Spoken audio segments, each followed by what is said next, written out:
السلام علیکم جی، کیسے ہیں آپ لوگ؟ امید ہے خیر عافیت سے ہوں گے۔ آپ لوگ اگر چینل پر پہلی بار آئے ہیں تو چینل کو سبسکرائب کر دیں اور بیل آئیکن کو پریس کر دیں، جس سے کہ آنے والی ہر ویڈیو کی نوٹیفیکیشن آپ تک پہنچتی رہے۔ تو چلیے بڑھتے ہیں ناول کی جانب، جس کا نام ہے اسیر محبت، قضائے فجر سے ادائے تہجد تک کا سفر، اور اس کی رائٹر ہیں اینجل ثانی۔ شام کے کھانے کی تیاری ثنائیہ، یالے اور عفت بیگم نے مل کر کی تھی۔ ڈائننگ ٹیبل پر بیٹھے سنان کا فرائیڈ فش کو دیکھ کر منہ بنا تھا۔ یار مما، اب اس میں سے کانٹے کیسے نکالوں؟ وہ اپنے سامنے پڑے فش کے پیس کو دیکھتا ہوا منہ بسوڑ کر بولا۔ ثنائیہ، جو اس کے سامنے ہی دوسری سائیڈ والی چیئر پر بیٹھی تھی، ایک دم چونک کر اسے دیکھنے لگی، جس کا سارا دھیان فش اور عفت بیگم پر تھا۔ اتنے بڑے ہو گئے ہیں اور ابھی تک فش کے کانٹے نکالنے نہیں آئے؟ ثنائیہ نے سوچا۔ جب بھی وہ یہاں آتی تھی تو فش بننے پر ہمیشہ مرزا صاحب، عفت بیگم یا یالے، جو کہ اس سے چھوٹی تھی، وہ سنان کو فش میں سے کانٹے نکال کر دیتی تھی۔ وہ کبھی بھی خود کانٹے نہیں نکالتا تھا، کیونکہ اسے نکالنے آتے ہی نہیں تھے۔ ایک بار اس نے جب کوشش کی تھی تو وہ کانٹا نکل گیا تھا، جس سے اسے کافی مسئلہ ہوا تھا۔ اس کے بعد اس نے خود کبھی فش میں سے کانٹے نہیں نکالے تھے۔ یہ کام اس کے گھر والے ہی کر کے دیتے تھے۔ اسے حیرت ہو رہی تھی کہ وہ 24 سال کا ہو گیا تھا اور ابھی تک یہ کام اس کے گھر والوں کے ذمے تھا۔ تم کچھ اور کھاؤ، میں تب تک نکال دیتی ہوں، عفت بیگم نے کہا تو وہ سر ہلا کر دال چاول کھانے لگا۔ اس کی نظر اچانک ثنائیہ پر گئی، جو اس کی طرف ہی دیکھ رہی تھی، پھر اچانک نظروں کا زاویہ بدل گئی، جسے سنان نے بخوبی نوٹ کیا تھا۔ ثنائیہ کے جھکے سر کو دیکھتا وہ مسکرایا تھا، بالکل مدھم سی مسکراہٹ۔ ہمیشہ کی طرح سینے میں دھڑکتے دل کی دھڑکنوں نے الگ ہی ساز گایا۔ استغفر اللہ، باز آ جاؤ سنان، اپنے دل کو سمجھاؤ، یہ بات غلط ہے۔ اس نے خود کو ڈپٹا۔ شاید وہ اپنے جذبات کو محسوس کرنے لگا تھا، اس لیے جلدی سے کھانا کھانے لگا۔ اگلے دن کی شام ڈھل رہی تھی، شام کے 5 بجنے والے تھے۔ رات تک سنان نے کراچی کے لیے نکلنا تھا۔ ثنائیہ اور یالے باہر لان میں ہی ٹہل رہی تھیں جب اس کی بلیک ہیوی بائک پورچ میں آ کر رکی۔ سنان نے بائک سے اتر کر اپنا ہیلمٹ اتارا اور اسے بائک پر رکھتا خان بابا یعنی گارڈ کے پاس گیا اور اس سے کوئی بات کرنے لگا۔ جی بیٹا ٹھیک ہے، خان بابا نے اسبات میں سر ہلا کر کہا۔ اوکے خان بابا، جس پر سنان بھی مسکرا کر کہتا اندر کی جانب بڑھ گیا۔ پر راستے میں ہی اس کی نظر لان میں کھڑی یالے اور ثنائیہ پر گئی۔ یالے اپنی پکس بنا رہی تھی اور ثنائیہ اپنے ہاتھ میں ایک گلاب کا پھول پکڑے اسے دیکھنے میں مہو ہوئی۔ سنان کے قدم خود بخود ان کی جانب بڑھ گئے۔ السلام علیکم چڑیلو، سنان نے سلام کیا۔ وعلیکم السلام، یالے نے سلام کا جواب دیا، پر چڑیل کہنے پر سنان کو خفگی سے گھورنا نہیں بھولی اور پھر واپس اپنے موبائل میں لگ گئی۔ سنان نے چند قدم کے فاصلے پر سامنے کھڑی ثنائیہ کو دیکھا، جو ویسے ہی کھڑی پھول کو پکڑ کر مدھم مسکراہٹ کے ساتھ دیکھنے میں گم تھی۔ سنان دھیرے سے قدم اٹھاتا اس کے پاس 2 قدم کے فاصلے پر رکا۔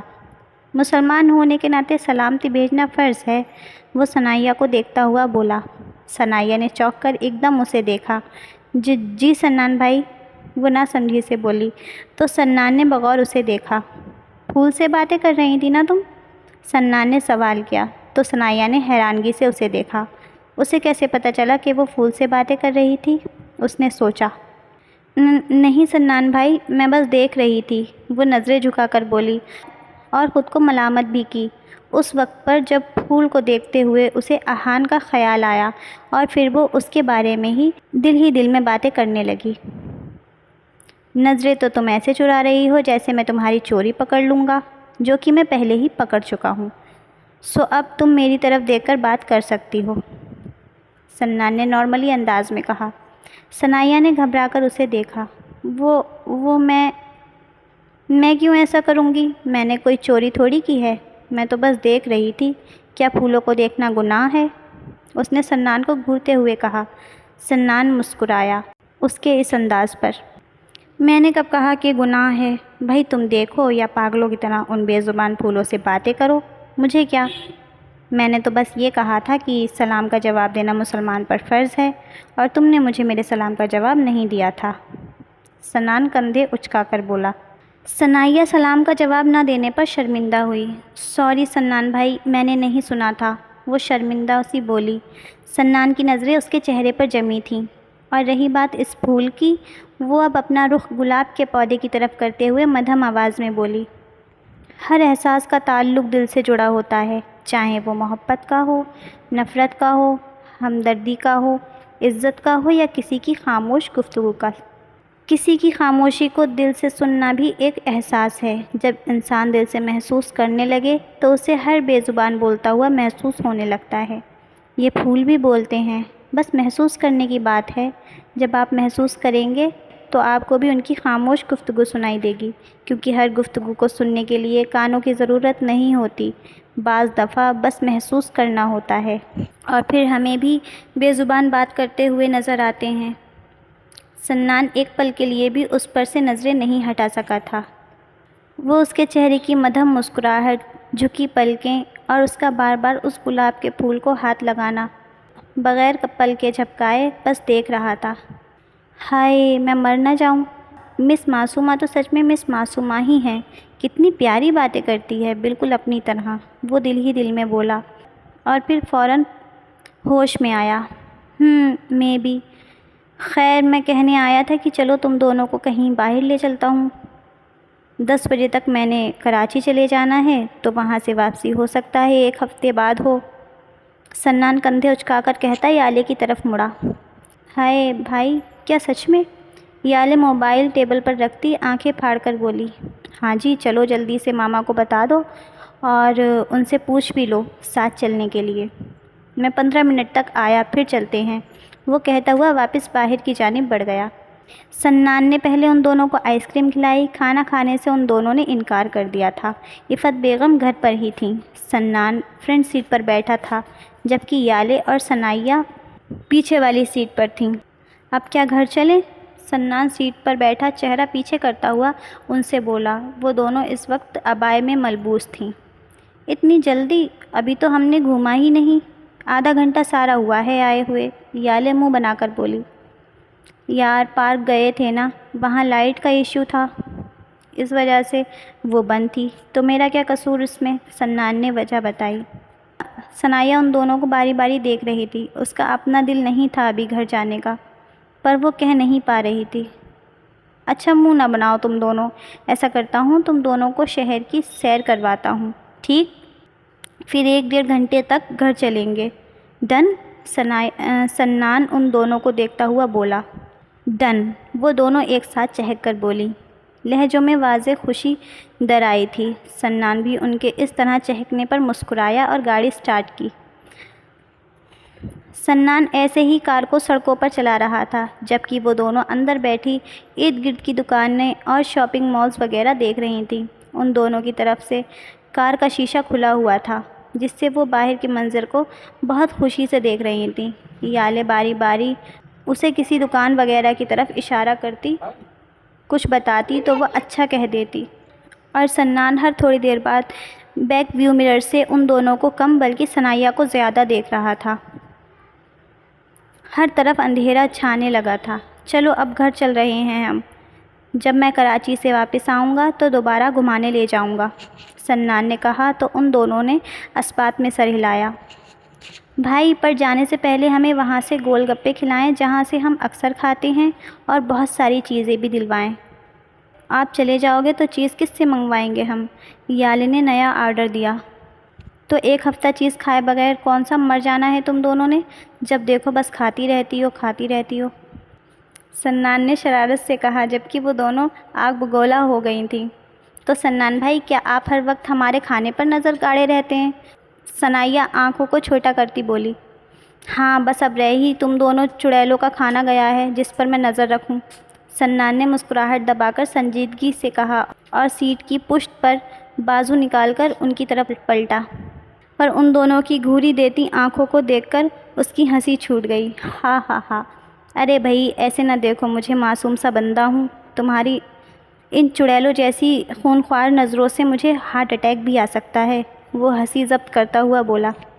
چلیں، ہمیں نہیں کھانے گول گپے، ہمیں بس گھر جانا ہے، اور چیز بھی نہیں لینی ہمیں، بس گھر چلیں، ثنائیہ ناراضگی سے منہ پھیر کر بولی۔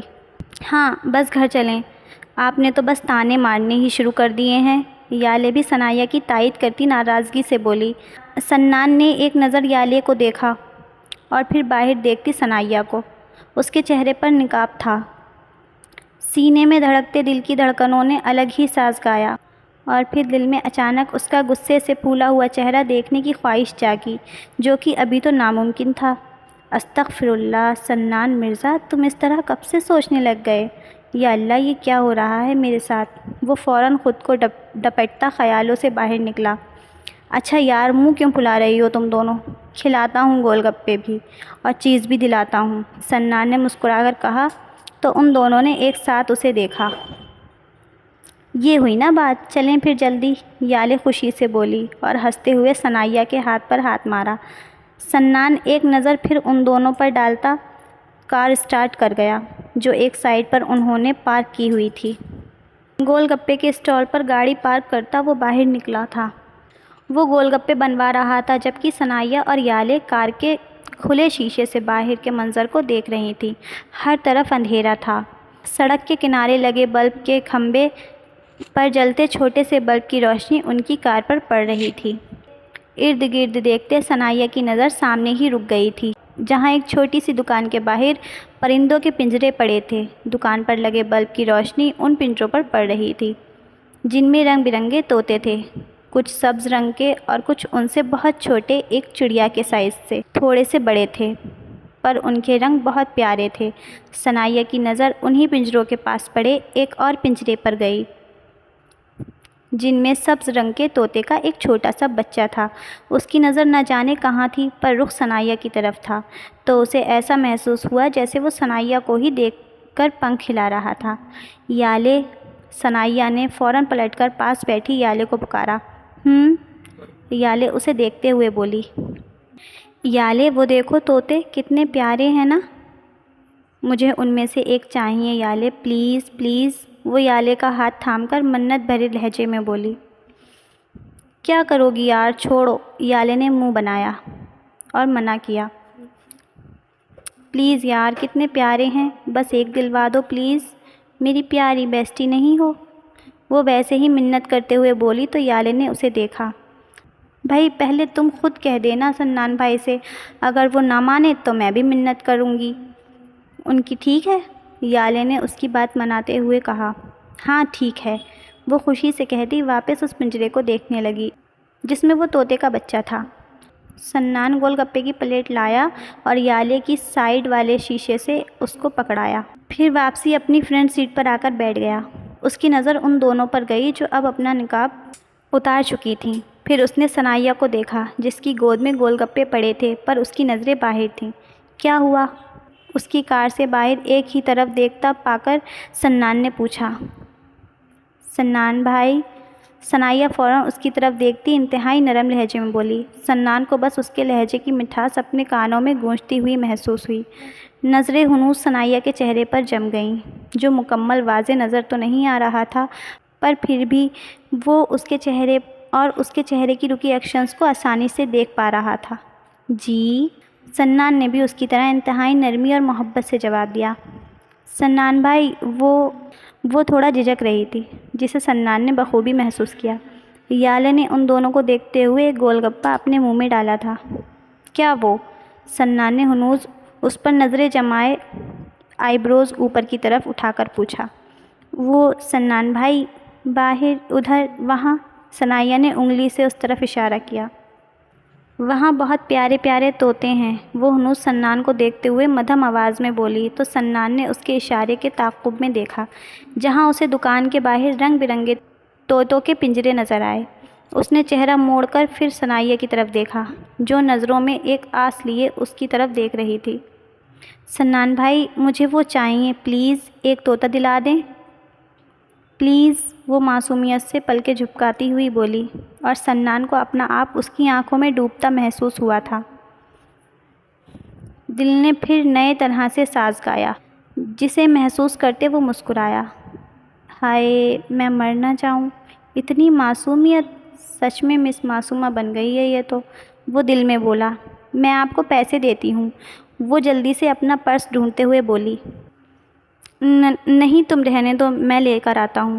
بتاؤ کون سا والا چاہیے، گرین والے یا پھر وہ جو کلرفل ہیں چھوٹے والے وہ؟ اس کی آواز سن کر سنان ایک دم خیالوں سے باہر نکلتا ہوا جلدی سے بولا۔ اس نے جلدی سے اس کی طرف دیکھا، وہ اتنی جلدی مان جائے گا انہیں یقین نہیں تھا۔ تھینک یو سو مچ سنان بھائی، وہ اتنی خوشی سے چہکی کہ سنان بھی مسکرائے بغیر نہ رہ سکا۔ وہ جو رائٹ سائڈ پر پنجرا پڑا ہے نا، وہ دیکھیں وہاں ٹیبل کے پاس، وہ والا چاہیے مجھے، ثنائیہ اس طرف اشارہ کرتے ہوئے جلدی سے بولی۔ سنان نے اس کے اشارے کے تعاقب میں دیکھا اور سر ہلاتا ہوا باہر نکلا۔ ارے یہ اتنی جلدی مان گئے، اور جلدی سے فنش کرو، ہمیں گھر بھی جانا ہے، یالے نے ثنائیہ کو دیکھ کر حیرت سے کہا اور اس کی گود میں رکھے گول گپوں کی طرف اشارہ کیا۔ ثنائیہ نے اثبات میں سر ہلایا۔ مسکراہٹ اس کے لبوں سے ایک پل کے لیے بھی جدا نہیں ہو رہی تھی۔ سنان بھائی نہیں کھائیں گے کیا؟ ثنائیہ نے ایک دم یاد آنے پر یالے سے پوچھا۔ نہیں، وہ نہیں کھاتے، انہیں پسند نہیں ہے۔ یالے کے جواب پر وہ محض سر ہلا کر رہ گئی اور اس طرف دیکھنے لگی جہاں سنان دکاندار سے بات کر رہا تھا۔ وہ طوطے لے کر پلٹا تو نظریں کار میں بیٹھی ثنائیہ پر گئیں۔ وہ جانتا تھا وہ اس کی طرف ہی دیکھ رہی ہوگی۔ سنان بھائی، ایک بار پھر کان میں ثنائیہ کی دھیمی مٹھاس بھری آواز گونجی۔ باخدا، اگر ایسے پیار سے جان مانگے تو بندہ جان بھی دے دے، یہ طوطے لے کر دینا کیا چیز ہے؟ وہ پنجرا دیکھتا ہوا بڑبڑایا اور ان کی طرف بڑھا۔ چہرے پر خود بخود مسکراہٹ آ گئی۔ وہ جب سے گھر آئی تھی پنجرا اپنے سامنے رکھے محبت پاش نظروں سے ان 2 طوطوں کے بچوں کو دیکھ رہی تھی۔ سنان نے اسے 2 طوطے لا کر دیے تھے اور کہا تھا کہ ایک اکیلا کیسے رہے گا، یہ دونوں ایک ساتھ ہی رہتے ہیں تو ان کو ساتھ ہی رکھنا پڑے گا نا، جس پر وہ اور بھی زیادہ خوش ہوئی تھی۔ ثنائیہ بیٹا اب سو جاؤ، رات بہت ہو گئی ہے، کب سے یہاں بیٹھی ہو، ان کو دیکھے جا رہی ہو؟ پیچھے سے عفت بیگم کی آواز آئی تو وہ پلٹی۔ جی خالہ جانی۔ وہ پنجرے کو صحیح جگہ پر رکھتی اپنے کمرے میں بڑھ گئی۔ سنان کو گئے 1 گھنٹہ ہونے والا تھا۔ اچھا جی، آج کے لیے بس اتنا ہی، باقی کل دیکھتے ہیں۔ دعاؤں میں یاد رکھیے گا۔ اللہ حافظ۔